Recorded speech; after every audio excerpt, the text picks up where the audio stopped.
This is the book of Psalms, chapter 55, verses 20 and 21. Verse 20, and it reads, He hath put forth his hands against such as be at peace with him. He hath broken his covenant. Verse 21, The words of his mouth were smoother than butter, but war was in his heart. His words were softer than oil, yet were they drawn swords.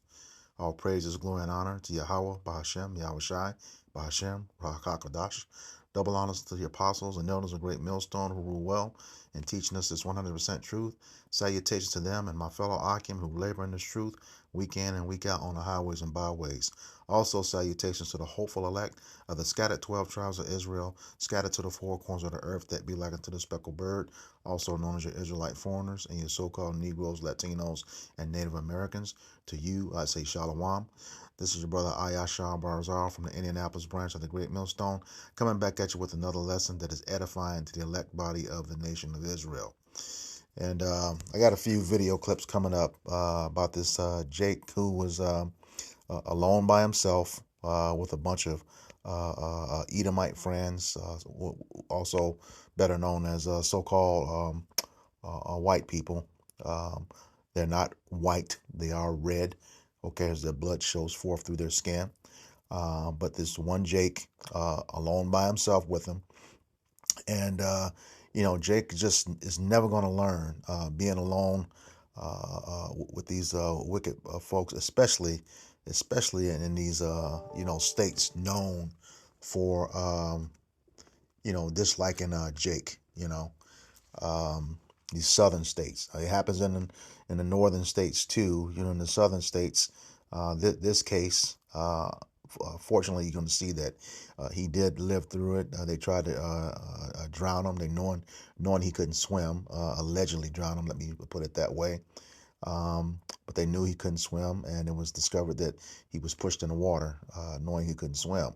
But this situation is eerily similar to the Jake woman that went to that sleepover in Georgia. She was unalived, and I don't think that case is resolved to this date. I know for me personally, when I used to live up in Central Michigan, before I knew anything about the truth, they was always, inviting me to go hunting. And, I'd kindly decline, but in my mind, fuck that. Hell no, I ain't going nowhere with y'all like that, because I'll end up being the game, or the prey.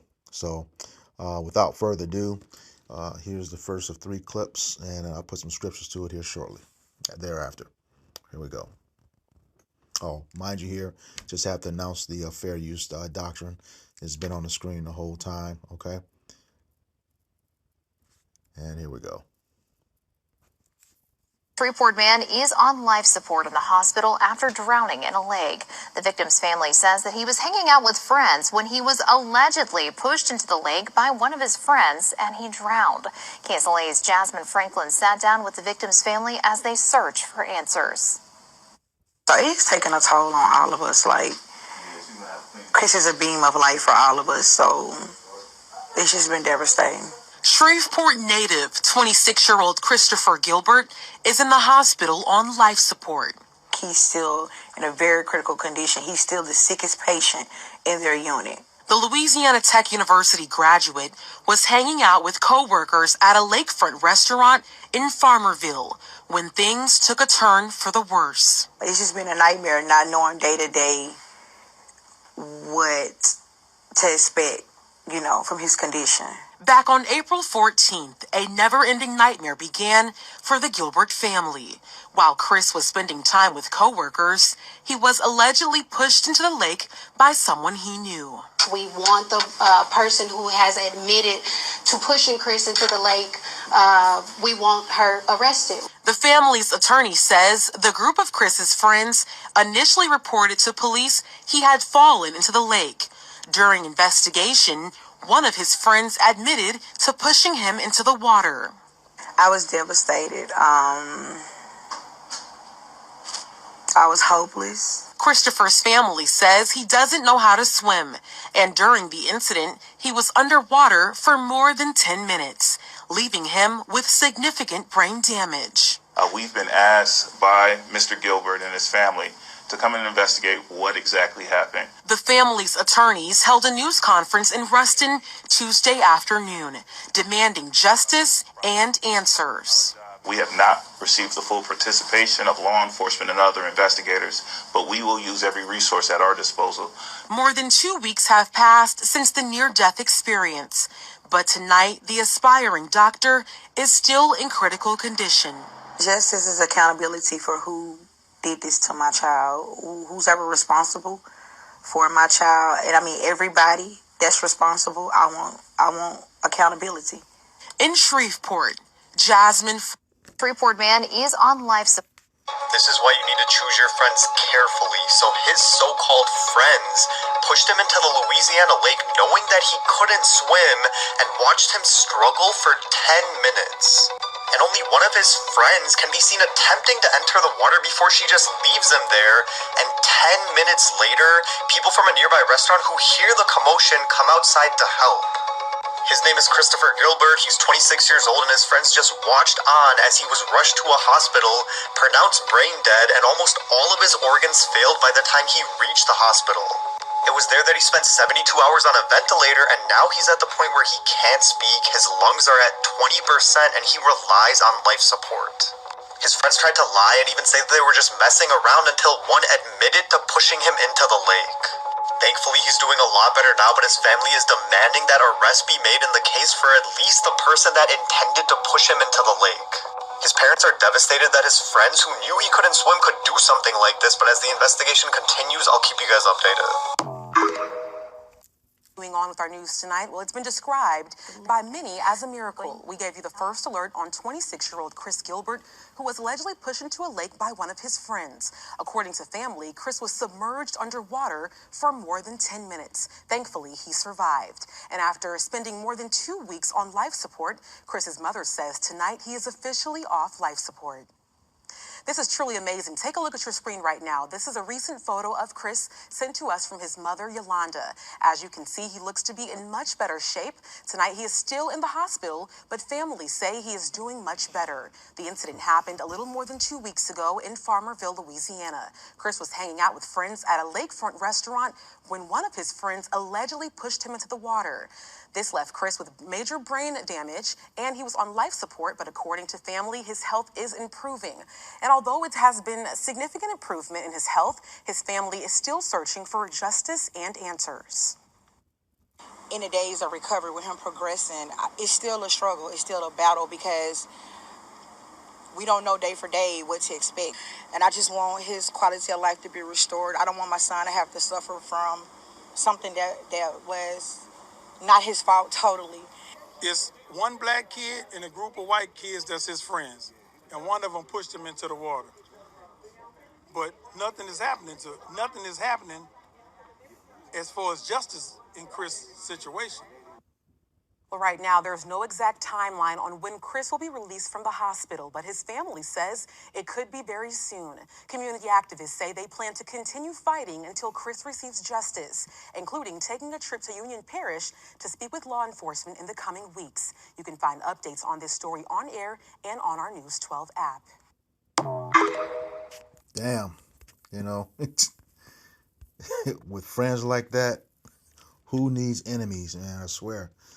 All right, with that being said, this is the book of Sirach, chapter 12, verse 10, and it reads, "Never trust thine enemy, for like as iron rusteth, so is his wickedness." All right, and we know that Esau, Edom, the so-called white man, is a sworn enemy of Jake from the beginning of time, going all the way back to that birthright, okay?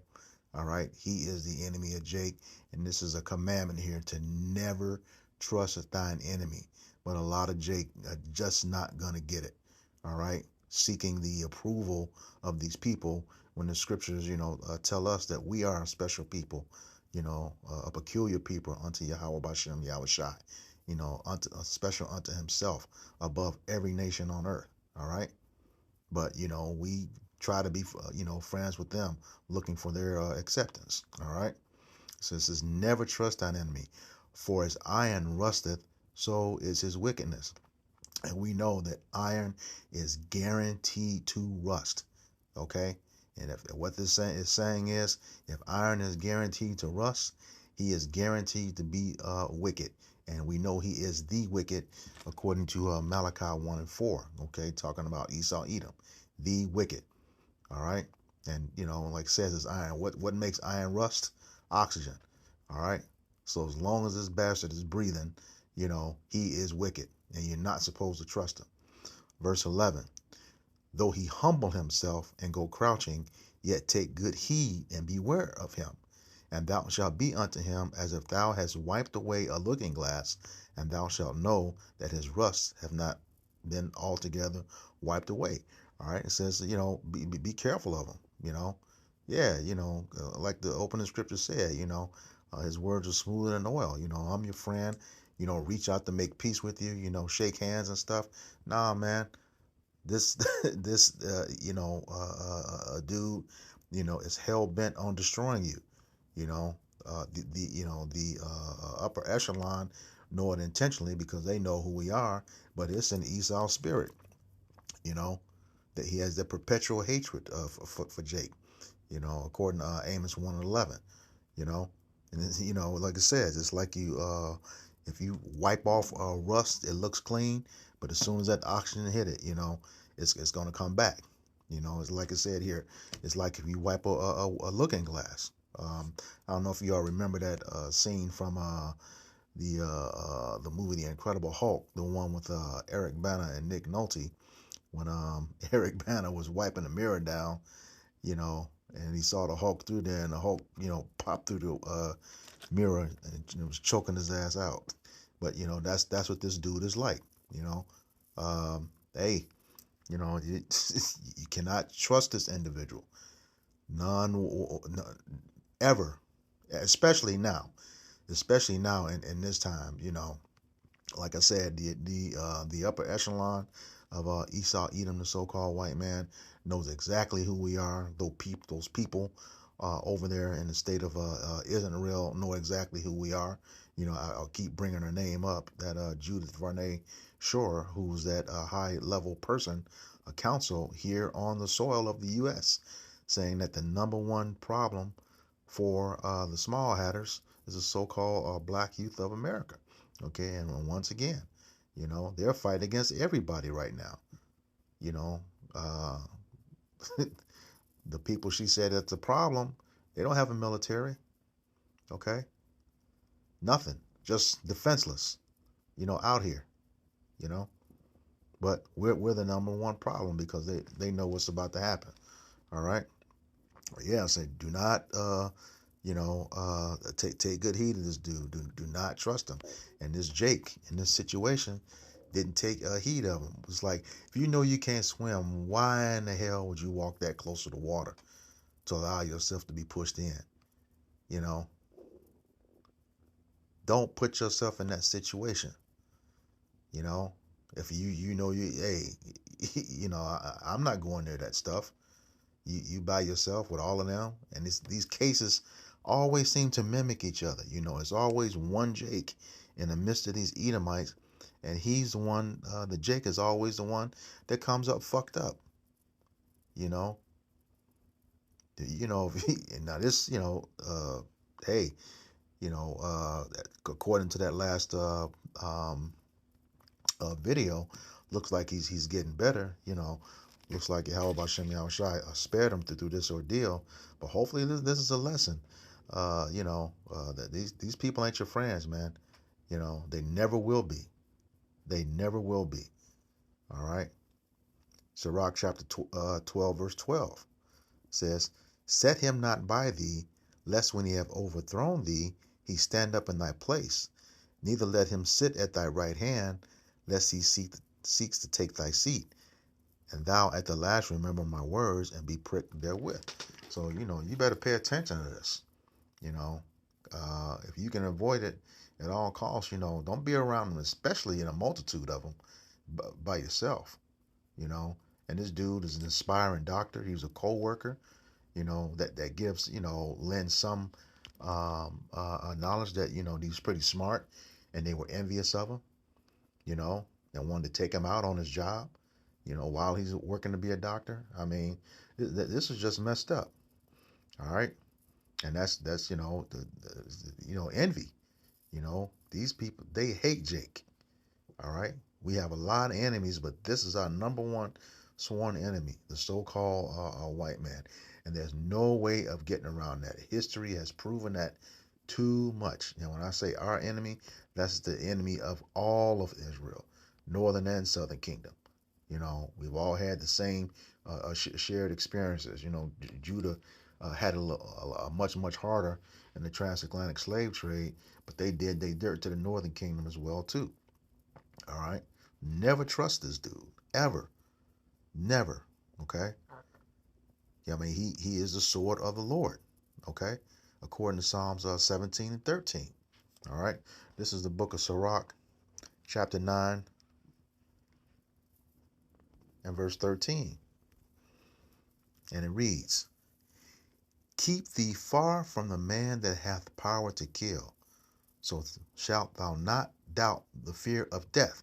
All right. And, it's obviously he didn't do that, because he's very close to death. All right. Calling his sworn enemy his friends. Jake better listen up, and learn your heritage, who you are. When you learn who you are, consequently, you learn who everyone else is. All right. Especially Esau Edom.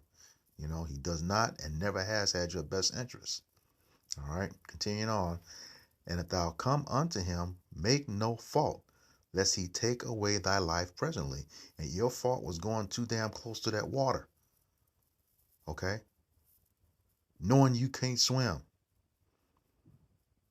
Doesn't make any sense. Just dumb.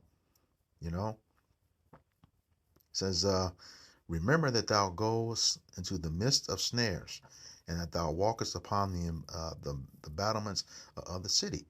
And when you're around a lot of them like that, they always want to set a trap for you. You an easy target under any condition when something goes wrong. My father used to always tell me, he said, 100 so-called black people can give the same story from the same event on different occasions. All it takes is one white person to come up and say something different, and that's who they believe. All right. So, you got to be careful around these folks, especially by yourself in them southern states, man. A lot of those sundown towns down there too. And yeah, any place that ends with Ville, Ville, and you hanging out with a bunch of Edomites, so-called white people, yeah, that's not smart. That's not smart at all. You better learn some history, because they are definitely not your friends for allegedly trying to drown you. All right. Because, they don't mean you no good. None of them are, so as far as the scriptures are concerned. This is the book of Psalms, chapter 53.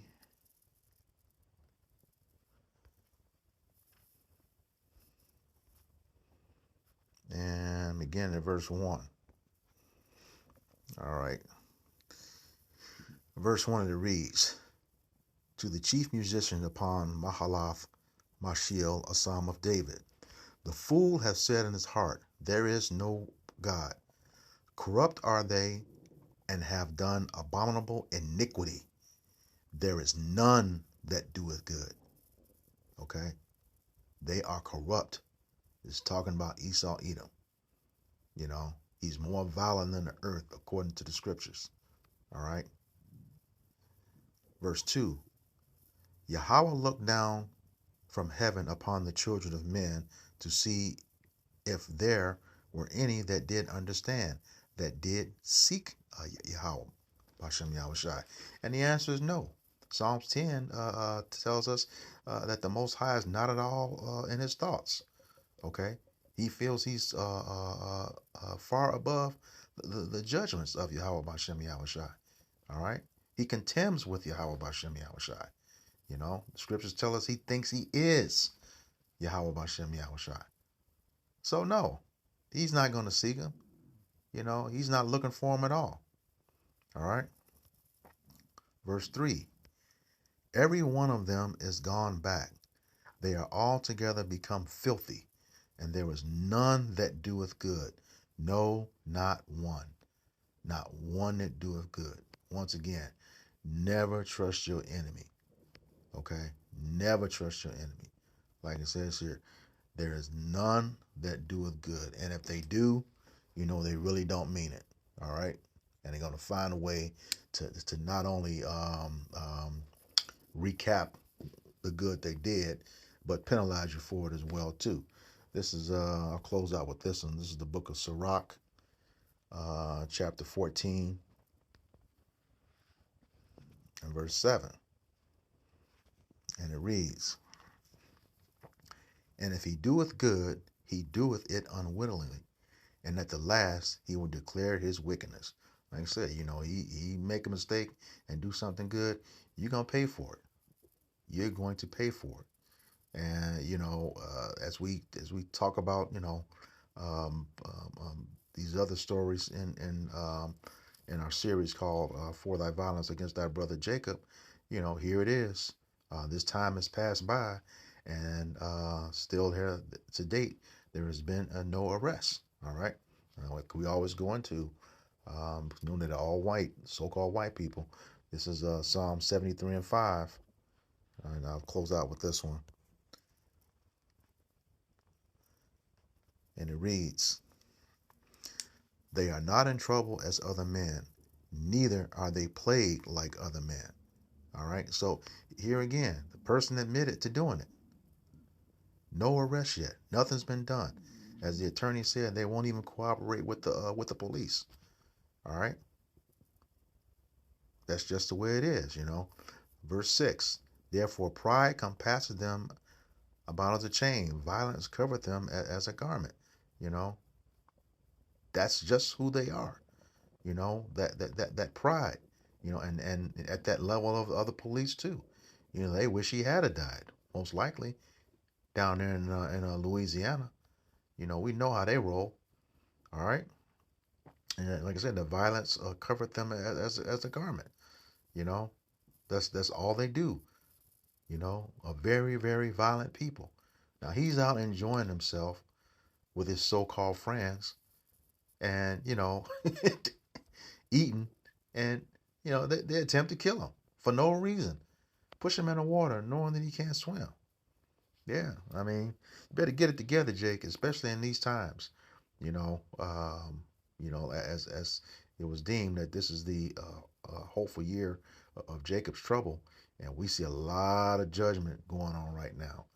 If you return healthy, you were spared. So by Yahweh Bashem Yahushai, so he better get it together, because next time it may not be so easy. And like that guy said in that second video, you would pick your friends wisely, and your sworn enemy is not one of them. So with that, I hope this lesson was edifying to the elect body of the nation of Israel. Once again, I'm going to give all praises, glory, and honor to Yahweh, Bahashem, Yahushai, Bahashem, Rahak HaKodash. Double honors to the apostles and elders of Great Millstone who rule well in teaching us this 100% truth. Salutations to them and my fellow Akim who labor in this truth week in and week out on the highways and byways. Also, salutations to the hopeful elect of the scattered 12 tribes of Israel, scattered to the four corners of the earth, that be like unto the speckled bird, also known as your Israelite foreigners and your so-called Negroes, Latinos, and Native Americans. To you, I say Shalom, Kwam Yasharala. We got next. Shalom.